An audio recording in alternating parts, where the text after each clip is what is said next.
Yeah, I mean, because I think that this is really important though, because um, Obama did make some pickups, particularly talking about the meat industry and making promises to rural America, and you note this in your piece that there's a lot. And again, like this mirrors Obama's presidency with a lot of other groups too, unfortunately. But there was a lot of high hope for how that would end up, and unfortunately, a lot of those hopes and dreams didn't end up materializing. Absolutely. And this is, it kind of gets at my point about like if you ignore, issues of monopoly and class structure in rural America, you're not getting the full story because Obama had this kind of very good and specific anti-monopoly, anti-consolidation plank for rural America. And the story was, um, the chicken packing industry is enormously Mm, consolidated. The big four companies control more than 90% of the chickens grown in the U.S. today, and that was true then as well. And Obama ran on a plank of breaking up some of these monopolies and also trying to prevent similar consolidation in beef, which mm, was rapidly getting more consolidated, but wasn't nearly as much so as chicken. Um, and I mean, he lost a lot of red conservative states, but you don't need to win that many to like knock over the Republicans' kind of built-in electoral college advantage. He won most of the Rust Belt. I think all of the Rust Belt actually. Won Iowa. I think he lost Missouri by like 0.1%. mm. Just like real gains in what we would consider now just like out of reach states Yeah. for a Democratic presidential candidate. North Carolina. Um, and he did try. I mean, the ag secretary of the time, they proposed some rules to strengthen a anti-monopoly act that was passed in the kind of Gilded Age, progressive reform from the Gilded Age, in 1921. And would have given, it's called the Packers and Stockyards Act. And it would have given the USDA actual power to kind of crack down on monopolies and allow farmers to speak out about unfair contracts and other abuses from the corporations without fear of reprisal. And he held these big kind of like public meetings around the country, and I talked to this kind of independent ranching advocate who remembers going to one in Fort Collins, Colorado in 2011, and just like thousands of people there, with actual hope that this might be an administration that would try to do something. And it should be said that the fact that it didn't succeed wasn't all on Obama. There were a lot of Mhm. Republican senators and House members who represent rural areas who blocked this, in interest of for corporate interest side of things. Um, but yeah, I mean, they did not push it. Once it was clear that this was going to be a fight, they were engaged in a lot of fights, and this was one that they just kind of let slide after about 2011. And then today, now there's a big four with a kind of Mhm. equal level of consolidation in meatpacking, um, that is being sued for uh, uh, coordinating to suppress prices Prices, on yeah. beef, unfair market manipulation, starting in 2014. So you can kind of do the timeline. Like Obama administration tried for most of his first term and they gave up the fight and they didn't really return with the same intensity in the second term. And then the meat packers um, start coordinating to keep prices down once it's clear that the USDA isn't going to do anything. Um, and I think they're the big four now above 85%, approaching 90% of the beef industry in the U.S.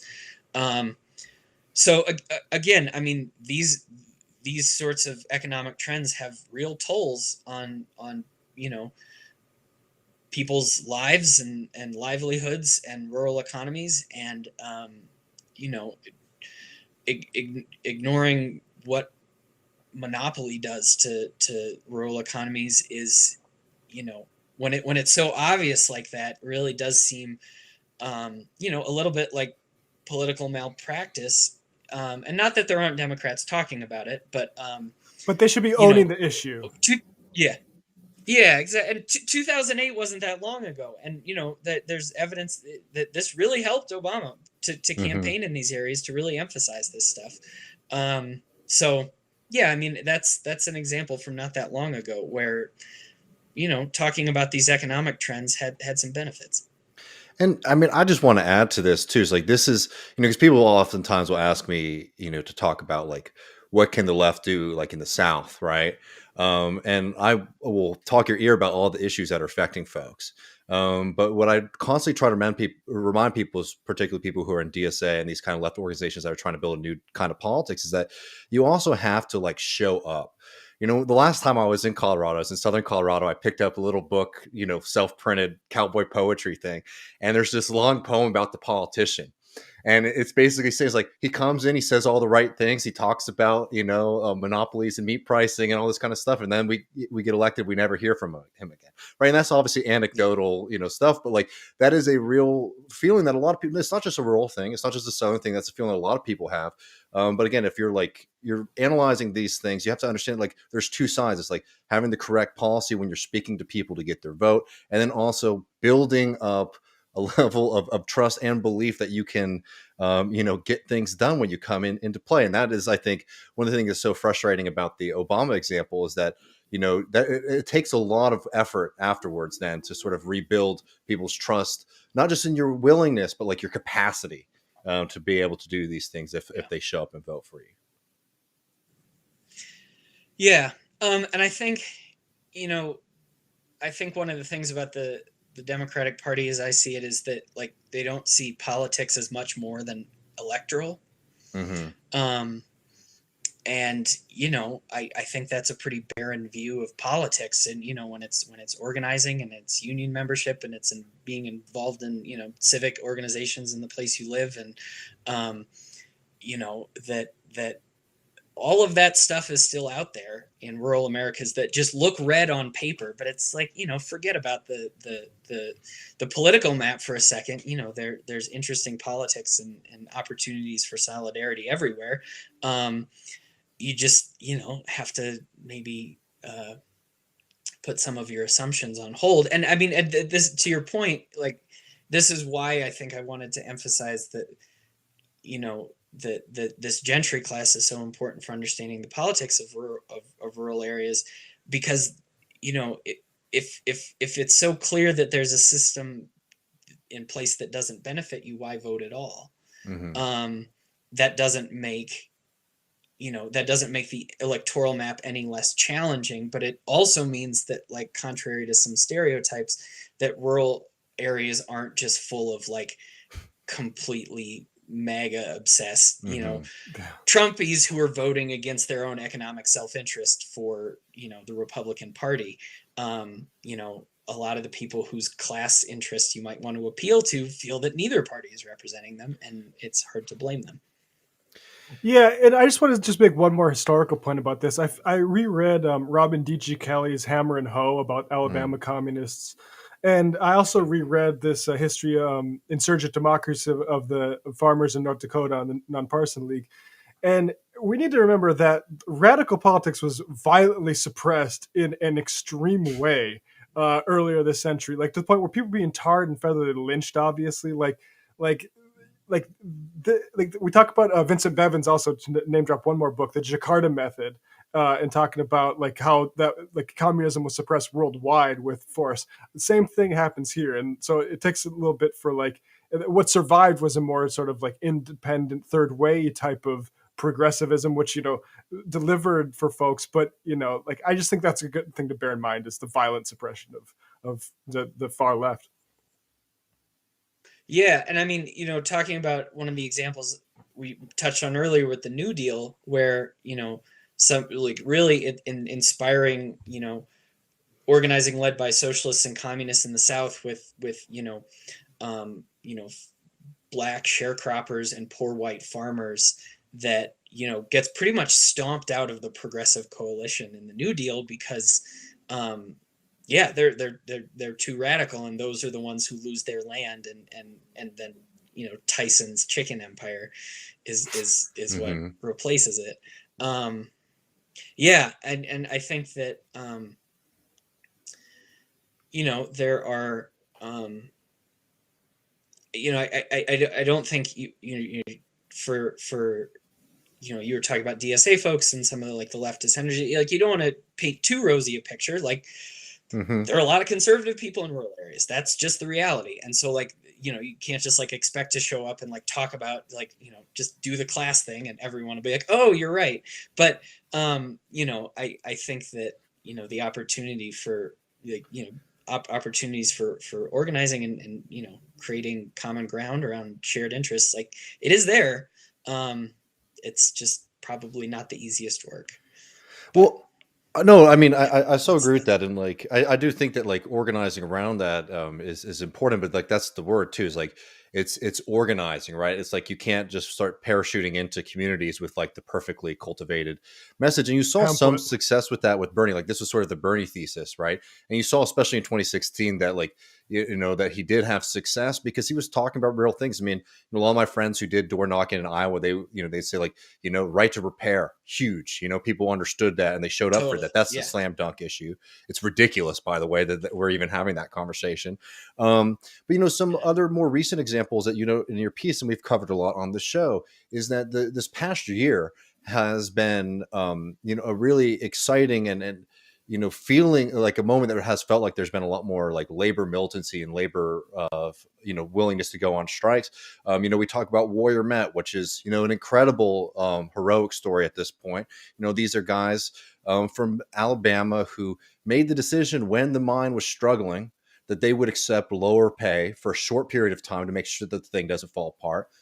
The owners sell it to like New York City based capitalists who then make record profits and refuse to budge on contract negotiations with the workers. Right? These are guys who are showing up in Manhattan now and protesting outside of capital firms. Right? That's like really incredible. One, courageous, and two, as an image as something that you should like people on the left should be able to uphold. Frito-Lay, Kellogg strikes, like a lot of these big strikes that we've been talking about have been happening in rural areas, and yet for the most part, except for the expected Bernie Sanders good video on it from time to time, have been very largely unaddressed certainly by the National Democratic Party and even by some left candidates. No, I mean absolutely. I think it's talking about just kind of the political opportunities in these areas.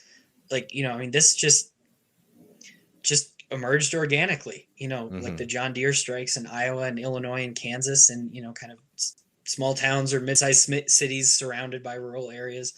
Um, yeah, and the amount of labor militancy and energy there was both inspiring and also I sort of not unprecedented, but Hmm. hadn't seen anything like this in many years. um and yeah, I mean, I don't really have much to say that hasn't been said before about the Democratic Party's response, but there wasn't much of one in Hmm. terms of either trying to help or pass the PRO Act, make some of this collective bargaining, give give give the workers some teeth. It just seemed like it wasn't part of the party's national strategy, and we can pick out examples here and there of Democrats who really who did try to show support, but yet at a party infrastructure level, it seemed like the result was kind of nothing.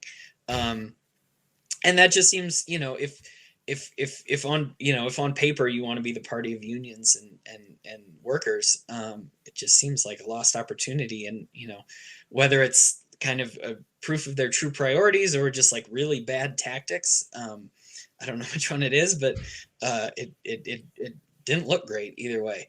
And and then all those people are still there, like Hmm. those unions are still in place, and you know waiting for the right political movement to latch onto.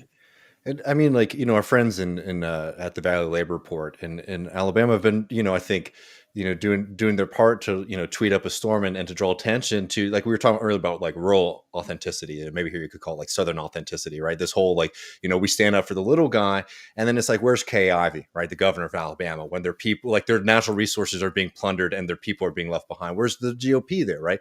Like it is frustrating at this. Like this is, I think, politically is a huge opportunity for people who want to see those areas go a different way politically, to really show that the people who are getting elected to represent folks are hypocrites, right? Because where are they when you are standing up for your family's income and to feed your family? These people are far away. Hell, these people are probably down the road when you're outside protesting at BlackRock at a fundraising dinner. Like this should be like very fertile ground, and it is frustrating to see.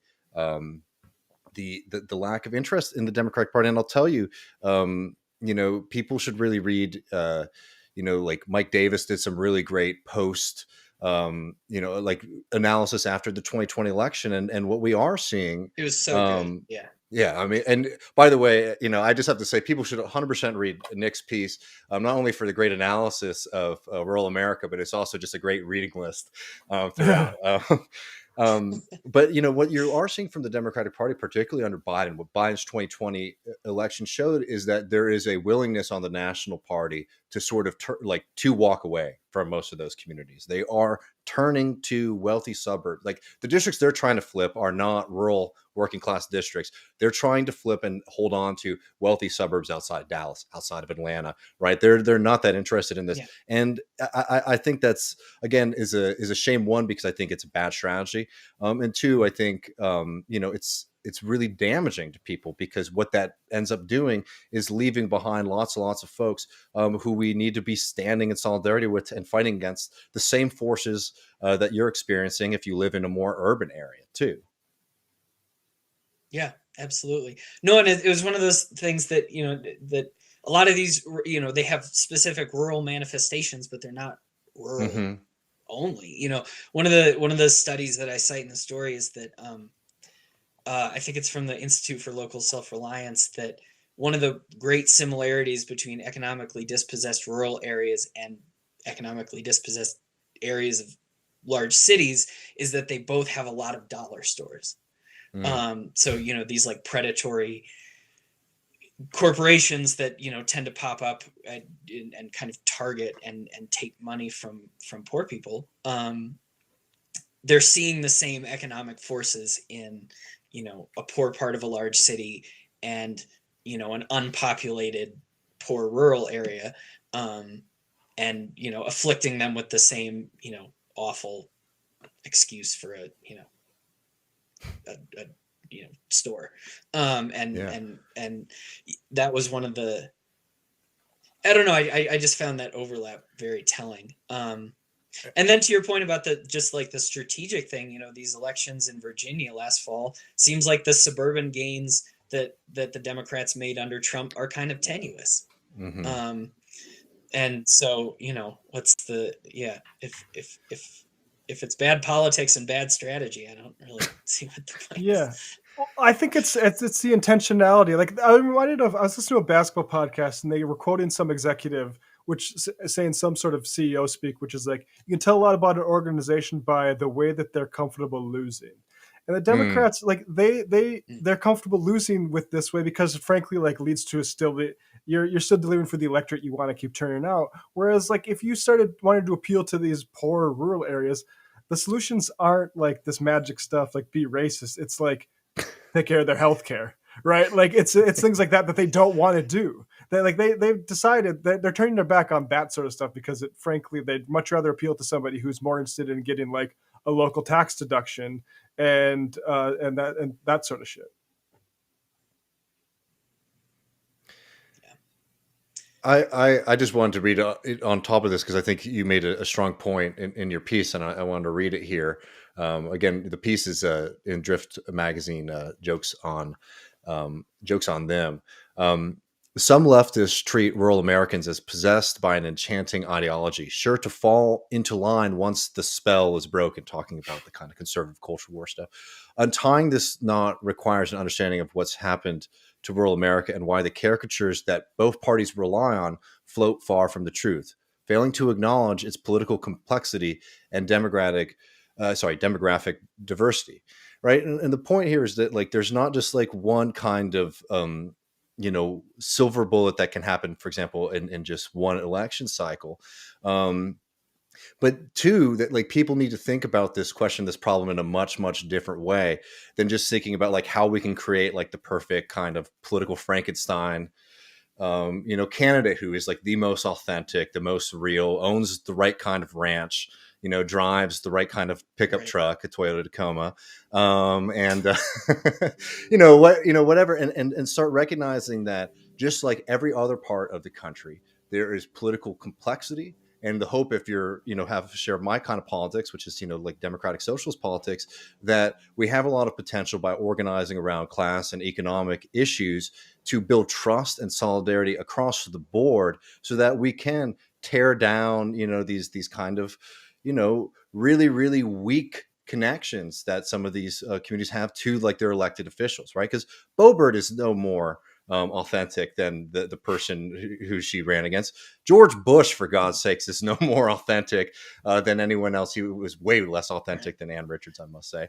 But like, like the point is that like, yeah, the groups of people who are winning right now, and the authenticity thing is funny, but like the most important thing is like, how are they delivering for people? And the fact is that they're not really delivering for working people, and to understand that just like anywhere else, that takes like real serious work and like untying of lots of history and movements and class culture, etc. Instead of just thinking that we're just going to wake people up, because I think that is a really not only wrong but a really condescending way to understand, for example, why people don't vote. Right? It's not that they're stupid; it's that they've seen throughout their lives that when politics comes into their community, that usually means that things are going to be getting worse.